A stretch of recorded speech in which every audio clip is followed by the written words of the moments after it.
Ray, Anna, Tyler, Hallie, and Isuk are living the most exhilarating lives as students as they chase their dreams. What's not there for the common eye to see is that they are also battling extraterrestrial, reptile-like aliens from space on the down low. Ray is out of breath when he sees a tall, armored figure coming at him at full speed, a spear pointed toward him. He wakes up to see Anna perched on his legs, trying to wake him up as he has missed class. She makes him breakfast while the news plays in the background, informing people of a UFO sighting and the upcoming arrival of a famous musician called Isuk Kazama. She force-feeds him corn, regardless of how bitter he finds it, and they head to class at Nazca University. Their cheerful friend Tyler greets them, who had stayed up all night in the university's lab building UFOs. This is probably the reason why he hides behind Ray to avoid their other friend Hallie, whom he ghosted last night because of his experiments. They watch a group of fangirls crowding around Isuk, who is on campus too. The group, however, is unfazed by his stardom as he is their old friend and still the same person to them. Tyler urges Ray to decide his future just like the rest of them have. He is researching UFOs, Anna is set to be an independent film director, Hallie is going to grad school for religious studies, and Isuk already has a budding career in music, and yet he is going to get his teacher's certificate as well. Ray, on the other hand, is reading something all the time and even got accepted into the faculty of law at the university, but still appears to be aimless and unenthusiastic about his prospects. Ray responds to Tyler's concern rudely, and they are about to get into a fight when Isuk sees a creature who shocks him out of nowhere. No one else besides the group can see it, which earns them looks from strangers and interrupts Ray and Tyler. The creature alerts them of the reptilians' arrival, who are now back with their biggest fleet ever. A UFO abducts multiple cows from a farm for food. When one of the cows tries to make a run of it, a reptilian alien hunts it down and is about to gobble it up when the farmer interrupts it. The aliens abduct the men on the farm too and chase the farmer's wife and little daughter as they try to escape the group of extraterrestrial beasts by running off into the woods. The reptilians circle the vulnerable woman and her child when Ray jumps in and attacks, declaring himself the protector of Earth. The rest of the group descends from Earth's UFO. They are bound to give reptilians a tough time as they have been training with the Galaxy Force for the last 3 years. Ray, the space commander, knocks many of them down with a single punch. Tyler, the White Knight, tackles a huge monster with his spear and shield. Anna, the Phantom Illusion, uses her gadget to beat the bad guys. Hallie tells the woman and the little girl to close their eyes before turning into her alter ego called Absolute Sanctuary and teleports them away to a safe location. Isuk, or the invisible spear, disappears and reappears right before the enemy's eye, eliminating them all one by one. However, he needs Almight, the creature's presence, to use his powers. Ray and Tyler levitate and crash the reptilian spaceship, causing them to fall back. Ray decides that the war is over and they have won, while Tyler argues that the remaining aliens could come back and cause problems. The two of them begin to fight again. Ray heads back home with Anna, and Tyler follows the crashed spaceship, disappointed in Ray and confident in his strength. After Tyler eliminates all the aliens in the woods, a mysterious green fog surrounds him. Dahar, an evil alien with a passion for destruction, steps out of it. He is the mastermind and takes over Tyler's mind by showing him a dark memory of how the reptilians destroyed his home planet. He takes advantage of Tyler's resentment toward Ray and his drive to prove himself by gaining control of his mind and body. Hallie finds Tyler in dark armor with a purple aura around him. Dahar gets the idea of using Hallie, a Centaurus survivor, as well. He proclaims his intentions of ruining the plan of the god of the earth and becoming Earth's new ruler. On his orders, Tyler attacks Hallie, who defends herself until the others get to the scene. Anna reveals that Tyler is being controlled and Ray begins to fight with him. Tyler and Ray are going at it when Dahar ties Ray's hands, causing him to fall to the ground weakly.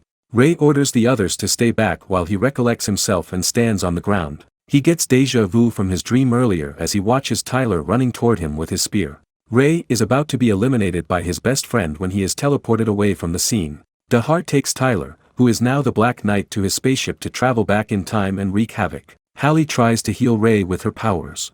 He dreams of the old days when Tyler and he were inseparable. Ray wakes up in Earth's spaceship with Professor Yauka, Almight, and his friends, excluding Tyler, whose whereabouts are unknown at the moment. Ray blames himself for letting Tyler wander off alone, but Professor Yauka points out that Ray not getting a lethal blow could be an indication that Tyler still retained a part of his consciousness, which means that there is still hope. In the Magellanic Clouds on planet Zeta, the Black Knight enters through a spaceship and starts the destruction of Zeta. The ruler of Zeta, known as Queen Zamza, is informed of the dark cascade from another dimension flowing into the core of Zeta because the Black Knight broke the protective barrier. She transforms into a dragon-like creature and orders her subjects to get to the escape pods. Then she launches an attack on the Black Knight. She fails to defeat him, and planet Zeta, the home of the reptilians who destroyed the White Knight's home planet centuries ago, is ruined and destroyed. Zamza is enraged at what Dahar did to her planet. She gets a visit from Eros, who invites her to Earth on behalf of the god of planet Earth. Eros, in all his majestic glory, leads Queen Zamza's fleets across the galaxies to the Milky Way's solar system to the planet Earth and tells them that this is their new home. Inker, the leader of the Galactic Federation, has come to pay a visit to Ray and his team and explains the concept of time travel to them and how Dahar has mastered it. The team learns that Dahar wants to go back to the time when the god of the Earth was born so that he would be able to sabotage his plan, which would change the course of Earth's history forever. Ray asks Inker to take them back to 330 million years ago to follow Dahar. Inker agrees due to Ray's adamant insistence, regardless of the risks. Later on, Anna visits Ray in his room and requests to join him on his journey back in time. But he explains to her that she should stay back in case Dahar decides to come back to Earth at present. So, there should be someone to hold down the fort while Ray is gone, or in case he does not come back from this perilous journey. He also reassures and comforts her while promising to return for her. Inker hands Ray a disk fragment and instructs him to keep it safe as he will need it to time travel and come back. The process begins, and when it is finally over, Ray finds himself in the middle of a lush green forest. He navigates through the greenery and runs into a dinosaur who runs after him. When he hides behind some bushes, he sees that the dinosaur falls into a trap and is captured by a blue-skinned human, native of the Earth. He steps out of hiding to follow the human when a reptilian attacks him. He begins to fight the reptilians when Geopold, lead commander of Zamza's army, enters into combat with him. Ray is about to win when Queen Zamza gets to the spot. As she approaches him, she observes the damage he has done and the strength he possesses as he defeated so many of her subjects. Equally curious and amused, she starts fighting him and almost eliminates him. She sets fire to a great part of the forest while Ray runs away. In the end, she pins him down and hands him over to her subjects. Later, the reptilians bring Ray to Queen Zamza while chanting "animal" because that's what they think he is. She spots the disc fragment hanging around his neck and inquires where he got it from. She snatches the disc fragment from him and ties it around her neck instead. Then she asks him the reason for his arrival in the past. It is when Ray mentions Dahar that she gets alarmed. Ray elaborates that Dahar captured his friend and he's here to save him. Zamza laughs at his reply and orders for him to be released. She makes him her slave and orders the reptilians to neither eat nor eliminate him since he may prove useful to her. Eros reappears as God's messenger, calling Queen Zamza to pay a visit as she has been summoned. Ray, Zamza, and Geopold follow Eros to Alpha's temple, which is the god worshipped by Earthlings. As they get closer, Eros commands Geopold to stay back while Ray and Zamza proceed. At the end of their wondrous path, Eros conveys God's commands to Zamza and tells her that she is permitted to live on Earth on the condition that she abides by Earth's laws and rules. Zamza defies these commands, which results in God Alpha revealing himself. He explains how he plans to protect Earth and its inhabitants from any unwanted invaders in the future. Zamza refuses to protect Earthlings as they seem weak and prey to her. That's why she announces that she is going to take over Earth as its ruler and transforms into her dragon form. Because of this, she suffers Alpha's wrath and gets the punishment of becoming an Earthling herself. Ray recognizes who Alpha is, and begs him to help Tyler because he made a promise to him. Alpha tells him that he would need to bring back a memory from the soul to get Tyler back. The meeting ends as Zamza and Ray bow down to Alpha. As a bunch of reptilians are hunting humans, Ray and Zamza team up to protect them. When Ray assumes that Zamza has a hint of kindness within her, she corrects him and reminds him that she is only upholding her part of the deal by protecting humans so that her people get to live on Earth safely. As the humans take away the deceased bodies of their loved ones, and the slayed reptilians, Zamza and Ray stand quietly while Geopold watches them from afar. The humans thank Zamza for saving them and in return, heal the wound she got from her battle earlier. That night, Zamza glides through the sky in her dragon form, practicing her superpowers and honing her skills because she is driven and motivated to fulfill her purpose now. As she lands on a volcano, she finds herself startled at the fact that she actually experienced fear because of Alpha's wrath. She hears a taunt from behind as Dahar mocks her melancholy. He makes a proposition to her to help him and in return, he'd give planet Earth to Zamza. He also entices her with how delicious humans are and plays mind games with her.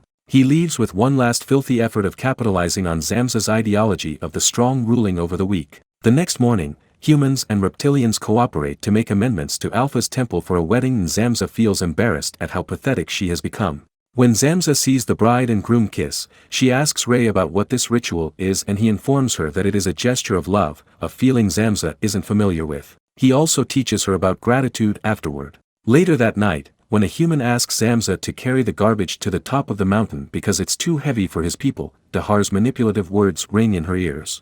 She perceives the request as an insult and challenges the humans to a martial arts tournament. Ray volunteers to fight on behalf of humans, dismissing Zamza's threat to withhold his necklace forever. As one of the reptilians and Ray are about to come at each other, a blinding light radiates from the temple and goddess Gaia's voice echoes. Humans pray to her for protection and she suggests that she should be the one fighting on behalf of them. She turns into a giant Pegasus and captivates the rogue reptilian with her powers.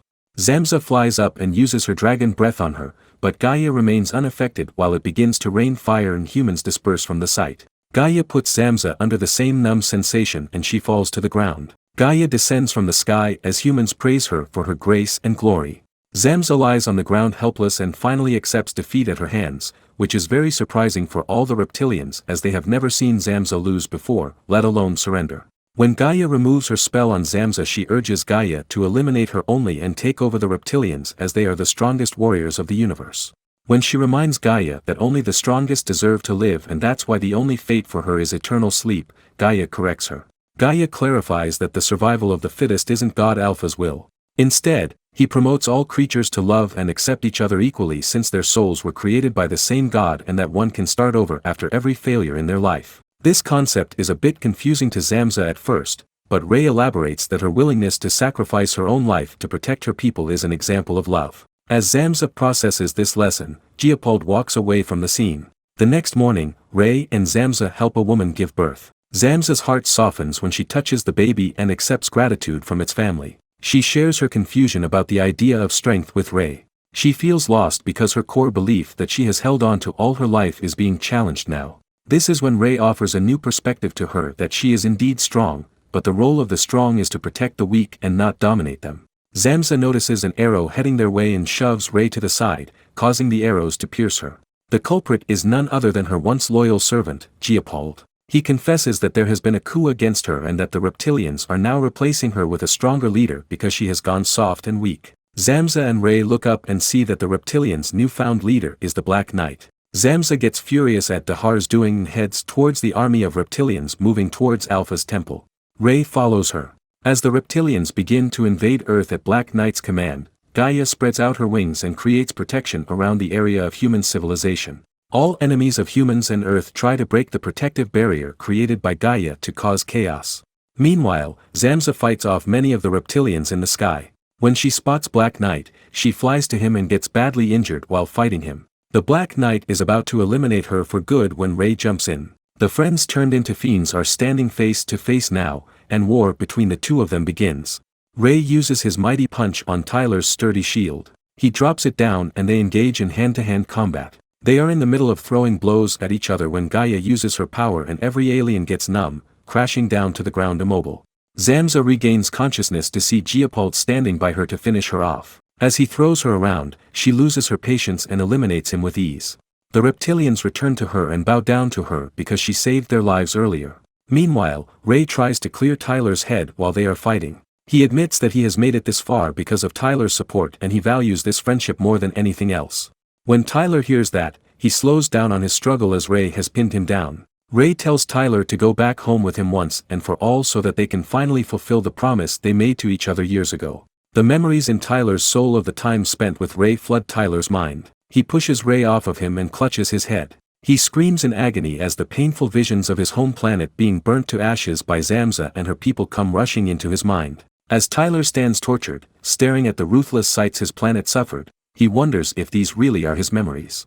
He sees an angelic figure in the sky reaching out to him. Eris reaches out to him as Alpha stands behind him. God Alpha awakens him to fulfill his true mission as an Earthling to protect the being on Earth. Golden rays sprout out of the Black Knight's armor, breaking it into pieces as Tyler finally regains control of his mind. Tyler breaks down in Ray's arms and apologizes for all the trouble he has caused everyone. He mentions what Alpha told him and recalls the promise they made together. The duo reminisces together about their innocent high school days when they were naive with big ambitions. Both of them had made plans to unite their powers in order to protect planet Earth together, as a team.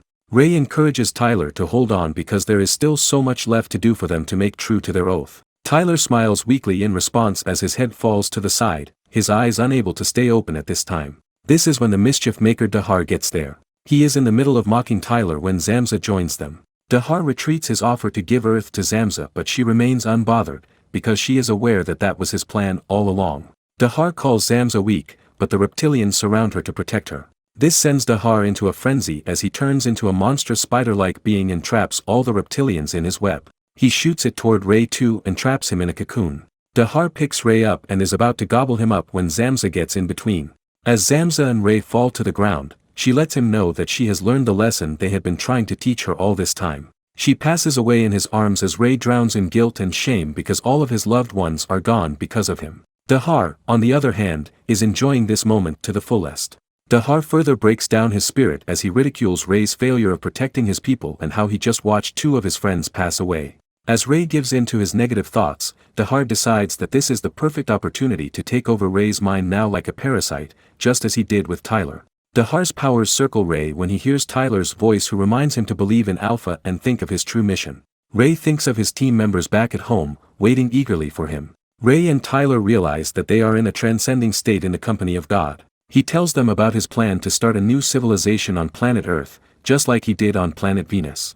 God invites Ray and Tyler to join Earth's civilization as its protectors.